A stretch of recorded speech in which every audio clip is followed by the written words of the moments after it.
All right, season podcast with Evan Moore and Nick Foles, a mini pod on Sundays, like we like to do after Sunday's action. Exciting day for the Eagles.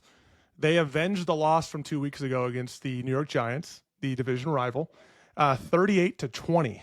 And if you remember Yeah. 2 weeks ago, Nick, in some ways the Giants kind of bullied the Eagles. At least that's what it felt like. Now, Jalen Carter didn't play in that game, and I don't know that everybody was healthy on the offensive line, but they got kind of bullied. And tonight or today, it was the opposite. Eagles ran for 276 yards on the ground to the Giants 68. Now, Cam Scatterbo getting hurt in this game obviously affected that outcome, but the Eagles pushed the Giants around for the most part. And it was basically a perfect day for the most part offensively. If you're Kevin Patullo and you look at 427 total yards and the balance they achieved in doing that, 276 rushing yards as a team, almost perfect on the ground. I mean, Saquon Barkley was 10.7 yards per carry. Tank Bigsby entered the mix for 9 for 104. He was 11.5 yards a carry. And Jalen was incredibly efficient. He continues to just be Mr. Efficient. 15 of 20, 75% as a passer. 179 yards, 4 touchdowns, no interceptions, 22 rushing yards. So what I mean by perfect day is that you run the ball as effectively as this team did the entire day, and then you're that efficient in the passing game on only 20 attempts. If you're Nick Sirianni and Kevin Patullo, you can't ask for more than that. It was virtually a perfect day for Philly offensively. They dropped 38 points and avenged a loss against their division rival, the New York Giants. Now, one of the notable things in this game coming in is that this week we were alerted to the fact that A.J. Brown would not play, hamstring injury. And I know Philly fans, trust me, Philly fans, we know, are tired of this topic of A.J. Brown and him not being happy and wondering what's going to happen with him. The speculation, though, continues. It just persists. ESPN's been talking about it nonstop. It was on all the pregame shows today. And the reality is the reason that we're discussing this is A.J. Brown continues to put information out there that is cryptic enough to lead us to speculate about it. And so we know about the one back after the Tampa game where he made a post and quoted a Bible verse saying that, if you're not wanted, just kind of withdraw. And we went a lot of different ways with that a couple weeks ago. This week, it was on Instagram. And the quote was, using me, but not using me. And he didn't really get specific beyond that. So everyone's like, is that directed at the team? What does that mean? And when you have a history of posting these cryptic things when you're not pleased, you don't really get the benefit of the doubt. And the speculation just continues. And so when the Eagles have the day they had today without him, it still begs the question. November 4th is the trade deadline. If the Eagles are going to do something by November 4th, then it's going to be done, right? Now, here's the thing to keep in mind. Nick and I are acknowledging right now, highly unlikely this happens. If the Eagles were to trade him before June 1 of next year, so anytime during this season, there would be a $90 million cap hit in 2025 of dead money because he signed a new deal in April of 24 before last season, 3 years, $96 million extension. Those bonuses and all that were pushed off into future years, those would accelerate to this year. So financially, it's not feasible at all to trade him unless they are blown away by a blockbuster number. But Nick, I know you've given it some more thought with A.J. Brown. And I asked you a couple weeks ago, I said, Nick, if you're the quarterback of the Philadelphia Eagles right now, what's your advice? How do you handle this with A.J. Brown? And I think you've given this even more thought, given what's going on. He had a great game 2 weeks ago against Minnesota Vikings, 2 touchdowns, over 100 yards, didn't play today. He still seems to be a little irked by the way things are going. What's your take right now, and where are things right now with A.J. Brown and the Eagles, and where should they be? Yeah, I've definitely been doing a lot of thinking about it. I was just in Philadelphia for a few nights speaking at a couple of events, and most everyone in Philly that you're running across is an Eagles fan, and the topic of is the offense going to get going, which I said they're heading in the right direction. They just had a great game throwing the ball against the Minnesota Vikings. Jalen's having one of his best passing years of his career. They just need to get the run game going. You just said they got the run game going today. Kevin Patullo is figuring things out. It does take time, and I'm really excited for Kevin. Tonight's probably the first night all season that he can sleep well. So I hope he enjoys that sleep and gets back to work. But as it pertains to A.J. Brown, it's just a unique situation. I mean, I've played in a locker room with a lot of personalities. The receiver room is full of a lot of personalities. It makes the team fun. I think that's why football is the greatest team sport in the world is you get all these different personalities, all these different backgrounds, and you come together and you become one unit, one team. But the most important thing I said is team. It's not an individual sport. And that's the thing that's sort of tough for me right now. I know AJ Brown has said some cryptic things through social media.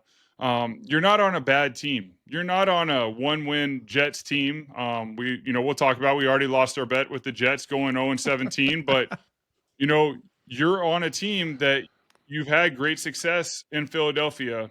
Philadelphia, Howie Roseman, Mr. Lurie believe in you enough to give you a great contract to make you the number one receiver. You've won a Super Bowl. You've been going over 1,000 yards. Your jersey is on a ton of fans' backs, a lot of kids' backs, and I say kids for a reason. You wear a C on your chest that means captain. These complaints, these social media things, which as a player, I did not run my social media. I approved what was going on my social media for marketing purposes. I did not like being on social media because it cluttered my mind, and I just never knew how to naturally express myself on social media because it can be very negative. But now with what we're doing with the season pod and things I'm doing with Dad Season, it makes it a lot easier and organic. As a player, I just think if you're going to post something, like, let's make sure it's positive. Let's make sure that you're not damaging the locker room. And what I see with AJ is like all this is coming when you're on one of the best teams in the NFL. You're 6-2. You just came off a great game. All these things are going on, and now coaches are having to answer questions in front of a podium. Jalen Hurts is getting asked if he knows what's going on, and he's saying, yes, I get prepped before interviews. I know what's going on, and that's your buddy.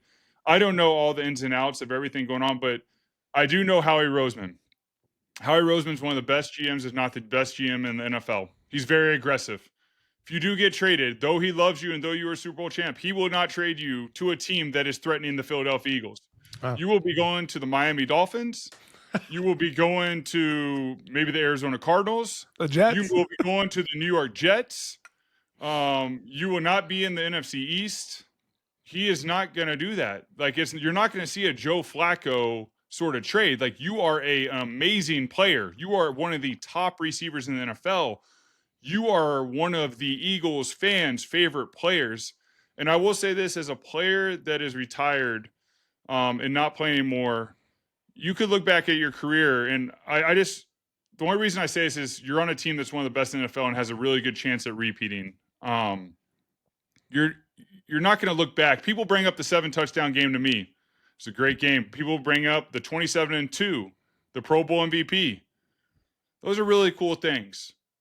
But nothing beats the moment, and he knows this as well, winning a Super Bowl, of being on stage with my daughter, winning a Super Bowl for Philadelphia, and getting to look at all my teammates and their loved ones and their families and knowing what we did for the city. And we get to look back on that. You don't have a better chance in the NFL than where you are right now. And you will be a part of this team's success. You were a huge part of this team's success last week against the Vikings. You were a huge part of the Super Bowl win last year. And I would just say this, you are a captain. And captains aren't just people that go out there and have success on the field all the time. They're people that during the trials, during the struggles, like we could say this year is because you're statistically not where you want to be. They're the ones that still go to work and go to practice and go to film. And I'm sure you're doing this. I'm not in the building, but they do it without complaining. They do it without creating controversy. I was at church today, ironically enough, and we're going through Nehemiah, one of the greatest leadership books in the Bible. And our pastor was talking about, a leader is not just someone with a role, say a GM or an owner or even a quarterback. A leader is someone that influences people to follow them in a way that makes them better. If you have a role, even a captain on your chest, and you think you're leading, and you look back and there's no one following you, you're simply out for a walk. And I don't know AJ Brown in the sense of like to talk about him, but I do know he means a lot to Philadelphia, and I know what that means as a player.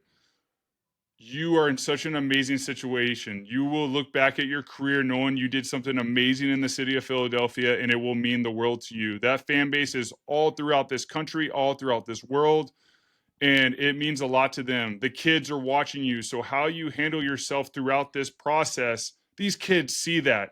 So make sure, like, if you're going to tweet something or Instagram something, like, and you think it potentially could be negative to the locker room, let's just hold off on that. Go have that conversation with Jalen Hurts. Go have that conversation with Kevin Patullo. Go have that conversation with Nick Sirianni. And just leave it out of the media, leave it out of the news, and just do that. And I say that for the kids. I know every time I would try to tweet something or like go in front of the media, and I'd have a conversation with the media after games, and specifically after poor games, I would be like, God, please just give me the voice that glorifies you and impacts these kids. And Mm. I know you're that type of player. You've been voted on team captain year in and year out. So I know you are a leader. Your peers are voting on that. This is all a perspective of a former player that played there, that played in the NFL, that admires you and ultimately wants you to have success in the NFL for many, many years, specifically wearing that midnight green, that Kelly green, and playing for the Philadelphia Eagles and winning more rings with them. This is just me sharing my thoughts for you because I admire you as a player and I wish you the best. Nick, that's really good. And I want to add just a couple quick things to that. So the NFL, the earning potential, the maximum earning potential for a lot of these stars is it's a small window. And so when they're hungry and they want to maximize their production to be able to maximize the benefit that they could potentially receive through earning potential, there's a lot of times I understand that drive, right? However, AJ's proven himself as a number one time and time again. And he's on a 3-year, $96 million extension right now. So he's paid like a number one. No one's going to argue that A.J. Brown is underpaid, right? He's proven himself and he's paid like that. So we can check that box, right? The other one is this, and this is like credit to A.J. because I know he's an alpha type that wants to be productive and wants to, every single time he walks off the field, he wants to be known as one of the best players out there. And that's what makes great players great. But this is where it's a double-edged sword, that mindset. Because I think sometimes players that are used to being highly productive and used to being the man, you want guys like that, right? You want alpha dogs on your team that are going to lead the way. But sometimes when guys aren't, like, for example, this year for him is a career low 56 yards per game. Okay, fine. Like, the stats are, that's the fact, but stats are funny because sometimes they don't always tell the whole story. But this team is 6-2 with a sizable lead in the NFC East. And so I think sometimes these alpha dogs on teams feel like they can't be happy if they're not maximizing their production. So they almost don't feel right unless if they're not having over 100 yards a game, they almost have to be pissed off because that's just how it is with number one receivers. And we've talked about this earlier in the year as well. No, it doesn't have to be like that, right? You don't have to be pissed off when you're not the number one producer on your team through 8 games, through 7 games, through 6 games. And that little voice in your head that's telling you that if I'm not the number one producer, I should be pissed off. That voice is lying to you, right? Because the end game here and the ultimate objective for everything going on is to win football games. And like I said, you are maximizing your earning potential right now. No one's doubting what your ability is. When this extension is up, you'll probably get paid even more than that, right? The only thing that will get in the way of that is if you become a problem on teams. That could potentially get in the way of that at some point. So he's risking that. But I find it interesting how often with star players, especially at the wide receiver position, we see this sort of there's like this voice that sits on their shoulder and just yells in their ear constantly, like, no, if you're not getting fed, you got to be pissed. You got to be pissed. And usually that leads to good production. But sometimes it's taken too far. And I think in this A.J. Brown situation, that is what's happening, unfortunately. Now, again, I know Philly fans are tired of this. But the reality is until November 4th, the speculation is going to continue to be there, and that is 100% on A.J. Brown because he continues to feed that fire in sort of this implicit way through social media. And that's why we're having this discussion. I think for the betterment of the Eagles and this organization, and ultimately what leads them better off, even though they had an amazing game today, we both agree they're better off with a happy A.J. Brown. And I think they're doing what they can to make him happy. But when after games like this and leading up to games like this, your quarterback has to keep answering questions like this, those guys in charge, Howie Roseman, Jeffrey Lurie, they know we got to squash this. And if it continues, maybe we should look into moving on. And we hope that doesn't happen. But as we get closer to November 4th, we'll see. Yeah, and I have one more thought, and I think about it, and you said it well. The Eagles know this, and the interview with Peyton Manning when they're talking about Marvin Harrison and, dealing with these situations, he's like, never had to deal with these situations because I was always throwing to him. I agree with that. And I do think the Eagles, as crazy as it is, A.J. Brown is that talented to where he needs to be in the first 15, he should have 3 catches. I get the ball. Yep. Devontae Smith should have the catches, get Dallas Goedert involved. And if he's not getting targets, you better have Andy Reid, Doug Peterson. I'm sure Nick Sirianni did as well with your star players, the guys you want to get the ball. You have a section for them. we had the Zach Ertz section, the Alshon Jeffrey section. We had other sections as well, because I know there's other guys that were my teammates. Like, did I have a section? Well, those two guys had sections. Deshaun Jackson had a section. And I do think it's important for Philadelphia to get him involved. That is super important. You're a better team with A.J. Brown involved and him in the mix. It makes Jalen Hurts a better player. It makes him more dangerous. So he'll be happier. And it is important as a quarterback. I knew going in the games when I played with big guys like Deshaun Jackson, Jeremy Maclin, it was a priority early in the game to at least get them a touch so they could just settled in. And we know, look, that's the other side of this. Good point is that, as a team, when you go sign him, you know what you're getting. You're getting that number one alpha dude on the outside. And you know that, hey, these guys can be volatile, right? And in order to maximize what we can get out of this guy, there's times where, hey, you know what? You just got to feed him. You got to get him the ball early to keep him engaged. This is not a new dynamic with receivers. In fact, we wondered if for the Cowboys it could be problematic with both CeeDee Lamb and George Pickens on the field, and feeling like, okay, these guys are both number ones. We got to feed them both. Could it be a problem? Usually there's a hierarchy with receivers. Those guys are 1A, 1B. That's hard, right? Devontae Smith, really good, but it kind of feels like AJ is more the one, and Devontae kind of fits in next to him. So it's going to be really intriguing to watch this play out. We've kind of outlined the financial implications of trading him, how difficult that actually would be. So if we set that aside for a second, assume he'll be an Eagle the rest of the year, these are things that they're going to have to get straightened out, minimize the distractions in order to achieve their ultimate potential as a football team this year. The good news for the Eagles is separation is taking place as we speak.